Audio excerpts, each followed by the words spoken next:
Welcome back to my channel. My name is Ashi and कितना formal सा intro था. And I had actually planned to post two more on 4th and 5th March, but college में बहुत कुछ हो रहा था and I got so busy that I was not able to shoot anything. Apologies for that.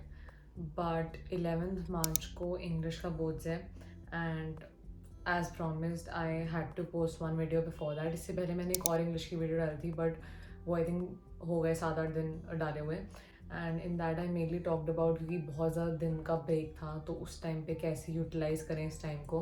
तो mainly मैंने उस चीज़ के बारे में बताया था. If you have not watch that you can also watch that video. So this video is mainly about कि अब लास्ट के 2-3 दिन में क्या करना है, because now it's time to brush up the topics and revise everything जो भी अभी तक पढ़ा है पूरे साल में, या फिर अगर कुछ नहीं भी पढ़ा है तो अब कैसे वो थोड़ा बहुत पोर्शन कवर करना है.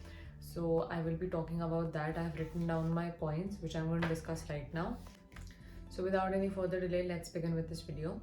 Okay, so the first point is read the chapter and the summaries very carefully. For anyone जिसने नहीं पढ़ा, जिसको chapters के बारे में कुछ भी नहीं पता है, गूगल पर कुछ वेबसाइट्स की बहुत अच्छी उन्होंने समरीज प्रोवाइड की हैं चैप्टर्स की एंड पोएम्स की. और मैंने लास्ट वीडियोस में भी बताया था कि मैंने खुद 2-3 साइट्स रेफर की थी. I am gonna put the link again on the screen just to tell you कि कौन सी वेबसाइट्स हैं जिनकी समरीज बहुत अच्छी हैं. बिकॉज अगर किसी ने अभी तक नहीं पढ़ा है तो एक बार समरी पढ़ लो चैप्टर की, तो हमें पता होना चाहिए कि हर एक चैप्टर में क्या हो रहा है. The thing is that you should always know the gist of the chapter. And poems के लिए तो यार I think the summary which they have provide on the websites are so good. क्योंकि कभी कभार वो ऐसे दे देते हैं कि 2 लाइन दे दी किसी स्टैंजा की पोएम की और फिर दे जस्ट टेल यू कि एक्सप्लेन करो. तो till the time you don't know the summary you can not explain it. So it's better कि for anyone who has not studied till now, just read the summaries really well. 4-5 बार पढ़ लो ताकि वो चीज़ दिमाग में बैठ जाए. And for anyone जिसको सिर्फ रिवाइज करना है, जिसने पहले पढ़ा हुआ है, तो आप भी वही करो कि चैप्टर वापस पढ़ लो, समरी वापस देख लो, go through the notes which your teacher has shared if any. I think that would be great and that would be enough for covering the literature part. Then if I have to talk about the writing portion में please make sure, मैंने last video में भी बहुत ज़्यादा request किया था कि please make sure कि जो फॉर्मेट्स हैं हर एक राइटिंग के वो बहुत अच्छे से याद हो. Please do not lose any marks over the format part because it's so important. क्योंकि ऐसा कुछ बहुत मुश्किल नहीं है फॉर्मेट्स याद करने. वही तुम्हारे 4-5 टॉपिक्स होंगे, उन्हीं के ढंग से फॉर्मेट्स याद कर लो. एंड अब जब लास्ट के 2 दिन बचे हैं ना, प्लीज़ जो भी तुम कर रहे हो ना थोड़ा बहुत लिख के देखो उसको. ऐसा नहीं कि बस पढ़ लिया. कोई भी चीज़ है, अगर लिटरेचर भी प्रैक्टिस कर रहे हो, कोई एक क्वेश्चन उठा लिया 5 मार्क का और एक बार लिख के देख लिया, एक बार देखो कि कितना टाइम लग रहा है उसको करने में. मैं बस एग्जांपल ले रही हूँ. अब कोई टॉपिक है जैसे आर्टिकल राइटिंग है, रिपोर्ट राइटिंग है, तो वो एक क्वेश्चन लिया, टाइमर सेट किया और देखा कि कितना टाइम लग रहा है उसको लिखने में. ऐसा नहीं है ना कि भाई अगर कोई तुमने क्वेश्चन पढ़ा तो तुम 10 मिनट सोचते रह जा रहे हो कि अच्छा मैं ये भी लिखूंगी वो भी लिखूंगी. जब भी कोई क्वेश्चन पढ़ते हो या फिर राइटिंग पोर्शन जो भी रिलेटेड होता है, वो क्वेश्चन पढ़ लिया एक बार, पेंसिल लो अपनी और हल्का सा नोट डाउन कर लो साइड में कि हाँ these are the main points which I want to talk about. जैसे कभी भी आर्टिकल या रिपोर्ट राइटिंग आता था तो मेनली वही 3-4 पैराग्राफ्स लिखने होते हैं. मेन, बॉडी, कंक्लूजन, इंट्रोडक्शन, जो भी वो सब होता है. सजेशंस देने होते हैं अपने. ये आई थिंक सारी टीचर्स ने बता दिया होगा कि कैसे वो जो ब्रेकअप होता है वो पैराग्राफ्स का वो कैसे कैसे होता है. So please make sure last के 2 दिन में तुम अच्छे थोड़ी रिटन प्रैक्टिस कर लो ताकि ऐसे हाथ जाम ना हो जाए पेपर में जाके. And you should be able to articulate your thoughts really well. And जो भी तुम सोच रहे हो फटाफट हल्का सा लिख लो पेंसिल से कि हाँ these are things which I want to talk about in this paragraph and then just start writing. देखा है कि बहुत बार होता है कि हम सोचने में ही 15 मिनट लगा देते हैं एंड देन फिर लिखने में 20 मिनट लग जाते हैं. Please ensure that you don't do this because you do not have that much amount of time. And मेरा एक और चीज़ थी पेपर से पहले कि जब भी पेपर शुरू होने वाला होता था ना, तो मैं 2 दिन पहले सोच लेती थी कि अच्छा ठीक है इस 80 नंबर के पेपर में ये 4 section A B C D.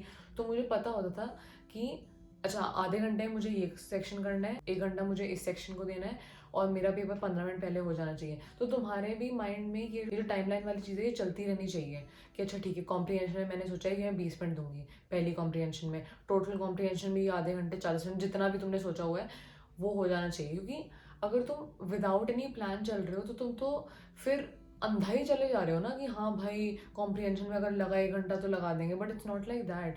Please try to finish your paper 10 minutes before the time, ताकि तुम एक बार देख सको कि हाँ भाई हर क्वेश्चन अटैम्प्ट किया नहीं किया। आजकल मेरे पास बहुत सारे कमेंट्स आ रहे थे कि एक पेज देखा ही नहीं, देखना भूल गए, कि क्वेश्चन भी था पीछे। प्लीज़ यार ये सब गलतियाँ मत करो, ये बहुत बुरा लगता है जब पेपर हो जाता है और तुमने देखा कि ओ शिट भाई ये तो आता था और ये मिस हो गया। तो लास्ट में हमेशा ही 10-15 मिनट का बफर होना चाहिए, जस्ट टू मेक श्योर कि आपने सब कुछ अटैम्प्ट किया है नहीं किया।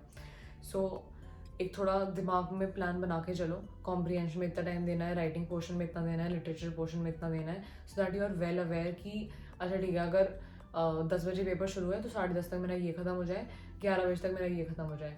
और प्लीज़ प्लीज़ प्लीज़ लास्ट में 10 मिनट्स छोड़ देना, ताकि तुम्हें लाइंस ड्रॉ करनी है, पेपर रीचेक करना है, ग्रामेटिकल एरर्स होती हैं वो ठीक करनी है, तो उस सब के लिए 10-15 मिनट का बफर होना ही चाहिए। एंड प्लीज़ डोंट प्रोक्रेस्टिनेट अभी लास्ट के 2-3 में कि हाँ राइटिंग का पोर्शन तो चलो देख लिया, नज़र मार ली, वो सब मत करना। प्लीज़ हल्का हल्का सा लिख के देख लेना, ताकि वो दिमाग में बिल्कुल बैठ जाए। Now I want talk about the comprehension part. Comprehension से रिलेटेड काफ़ी डाउट्स आ रहे थे मेरे कमेंट सेक्शन में लास्ट वीडियो में, मुझे याद है। तो ये कॉम्प्रिहेंशन का मेनली ये है कि प्रैक्टिस करो।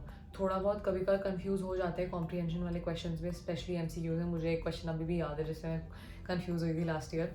बट हाँ, refer to PYQs, refer to sample question papers, उसमें से प्रैक्टिस करो। एंड जब भी कॉम्प्रिहेंशन प्रैक्टिस करो, प्लीज़ टाइमर लगा के प्रैक्टिस करो। टाइमर तो मुझे लग रहा है तुम हर चीज़ में लगा के प्रैक्टिस करो, ताकि तुम्हें पता हो कि तुम हर एक चीज़ को कितना कितना टाइम दे रहे हो। कॉम्प्रिहेंशन में तुमने सोचा कि हाँ भाई मुझे 15 मिनट में ये कंप्लीट करना है, मुझे 10 मिनट में करना है, मुझे 20 मिनट में करना है, तो हमें पता होना चाहिए कि तुम्हारा कितने टाइम में क्या क्या चीज़ें पूरी हो रही हैं। Sample question paper and PYQs I think are the best option to go ahead with this one. And lastly, I would just like to say that please, please, please keep your paper very, very neat and clear. उसमें कूड़ा कचरा मत बचाना बिल्कुल भी, उसको बहुत साफ रखना जितना रख सकते हो। काटा पीटा मत करना, काटा पीटा ज़्यादा काटना वाटना मत।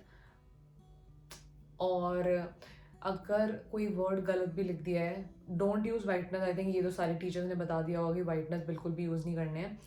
अगर कोई वर्ड गलत भी हो गया, just strike it of with one line only. ऐसा नहीं होता कि एक वर्ड गलत लिख दे तो हम उसमें ऐसे ऐसे ऐसे किए जा रहे हो। Just one line and strike it of. तो ये करो। जो मैं बोल रही थी कि 10-15 मिनट का बफर है, आई थिंक ये बहुत एक इम्पॉर्टेंट चीज़ है।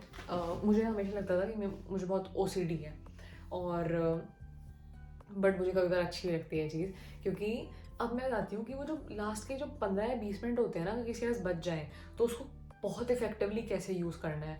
I have done this a lot. I think मैंने 11th में तो मैंने बहुत ज़्यादा यूज़ किया है इस चीज़ का।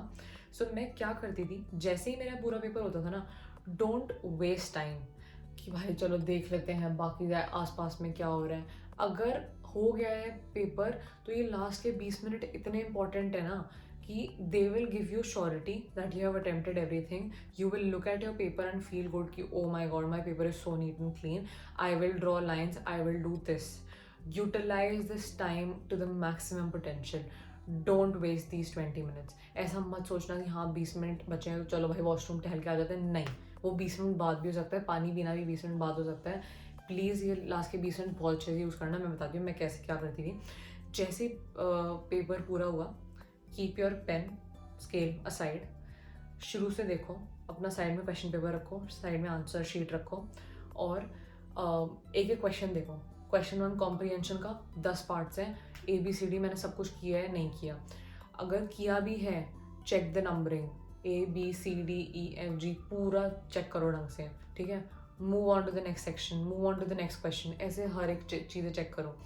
And I have this problem, मतलब I don't recommend this but I use to do this, कि एक बार जब मैं पूरा पेपर चेक कर लेती थी, I use to check it again.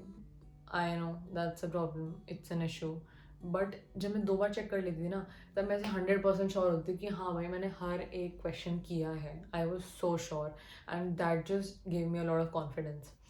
तो I don't recommend it but that's something which I did, personal choice again. And जब ये हो जाता था, जब मैंने देख लिया होता था कि हाँ हर एक क्वेश्चन, हर एक सेक्शन का हर एक पार्ट मैंने आंसर कर दिया है, then I use to move forward with drawing lines, और एक बार पेपर में वापस नज़र मारना। तो जैसे लाइन्स है, मैं वो हर क्वेश्चन के बाद ड्रॉ करती थी, because it makes your paper so neat, because the examiner इतने सारे कॉपीज चेक कर रहे होते, तो अगर बीच में ऐसे एक दो बच्चों की इतनी नीट कॉपीज आ जाती हैं तो that really helps a lot. So you can do that too. And ये 15-20 मिनट आई थिंक इतना ही हो पाता है कि एक दो बार आप देख लो कि हाँ हर क्वेश्चन आपने अटैम्प्ट किया है नहीं किया.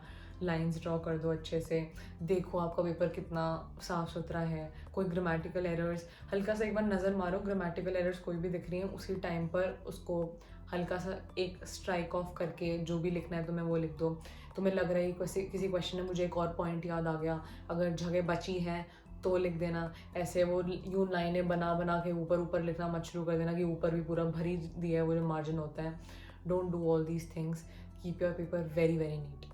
Emphasizing this again, maintaining a good speed is very very very important because English का पेपर बहुत लेंदी होता है. मैंने देखा है कि जब मेरा ही पेपर हो रहा था, मेरा तो बाई चांस भी गया, मतलब आई प्लान्ड इट.